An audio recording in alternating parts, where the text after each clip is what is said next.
Retired distance running icon Paul Tergat's tenure as the president of Olympics Kenya ends on April 24th. The two-time Olympic silver medalist first took over what was then known as the National Olympics Committee of Kenya in 2017. At the time, the body was facing bankruptcy following the damaging 2016 Rio Olympic scandal. Tergat was re-elected unopposed in 2020 and steered NOC through the global coronavirus pandemic, the Tokyo 2020 and Paris 2024 Summer Games. And as he heads for his exit, the former five-time world marathon record holder reflected on his 8-year presidency. I'm very proud to say that I've achieved what I wanted to achieve in terms of having a reputable organization what it is today. I remember we had little challenges before, but I want to say that now our National Olympic Committee as a brand is one of the biggest within the continent and also globally now. Two candidates are vying to succeed Tergat at this year's elective Congress in Nairobi. Incumbent Secretary General Francis Mutuku will face off with Deputy President Shadrack Maluki for the top seat. Both have unveiled opposing lineups for other top seats in the Executive Committee, splitting the 28 local affiliate federations of Olympics Kenya right down the middle. And due to wrangles, 3 affiliates, Kenya Swimming Federation, Badminton Kenya and Kenya Golf Union, have been barred from voting.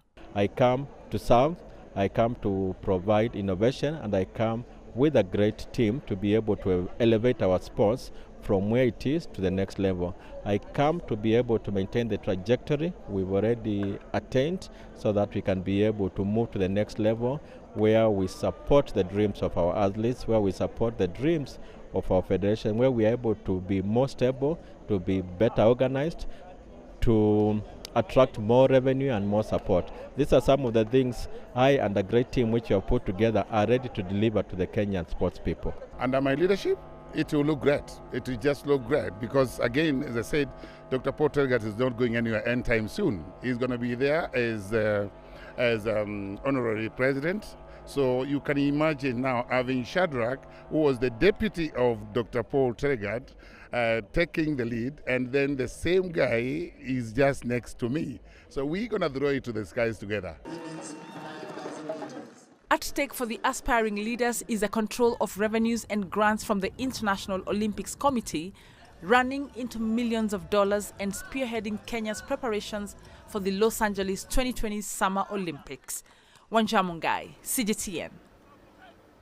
Right now, for more on the Kenyan SOYA Awards and the upcoming elections of the local Olympics body next week, we're pleased to be joined by seasoned journalist and the editor of Pura Vida Sports Africa, Elias Makori, from right here in our studios in Nairobi. Elias, once again, welcome to our program. For starters, what contribution would you say have the SOYA Awards made to Kenyan sports in the last 2 decades?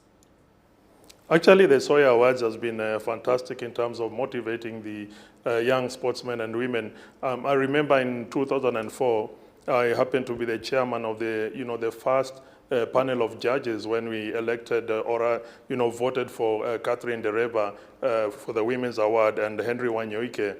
At the time, Henry won double gold in the Paralympics in Athens. And, of course, Catherine won silver in the marathon at the Athens Olympics and won the Boston Marathon in 2004. It's been a source of inspiration, especially for the upcoming sportsmen and women.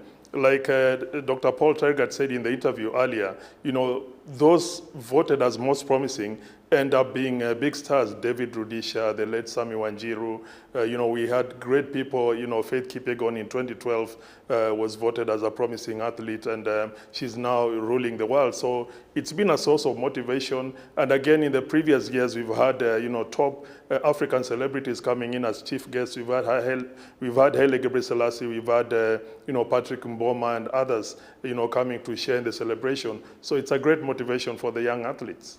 Right, and as we've just heard there, SOYA founder Tergat is going to be ending his term as Olympics Kenya president.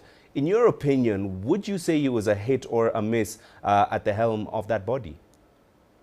I'd say it was a big hit because he came in at a time when the Olympic Committee of Kenya was, sailing through turbulent waters. I happened again to be in the board that in a committee that was investigating financial malpractice in Kenya's participation in the 2016 Rio Olympics.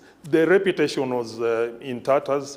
Paul Tergat came in with his team, and they had to build the brand equity. So I must say they've really built a very good brand, out of the woods. And now the Olympic Committee of Kenya is an organization that even sponsors are willing to sit down and talk to. So I must say it's a big up to Paul Tergat. He's, sailed from the turbulent waters. The ship is now floating and, waiting for the next captain.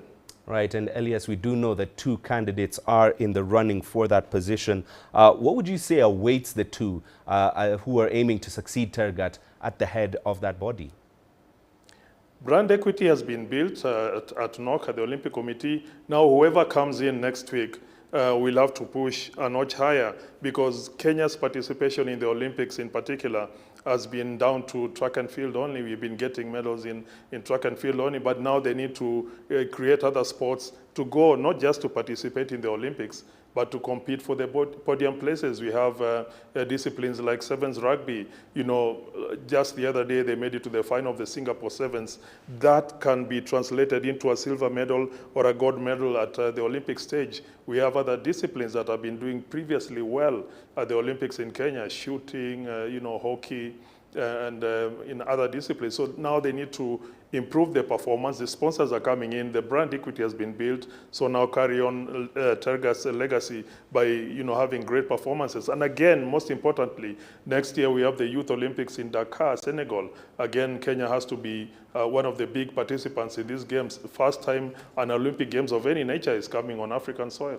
Right, and very quickly before we let you go, Elias, you did attend the recent IOC elections in Greece and did get to interview the new president, Kirsty Coventry. I'll ask you to put your seasoned journalist cap back on and maybe ask you, what can the African continent expect during her tenure?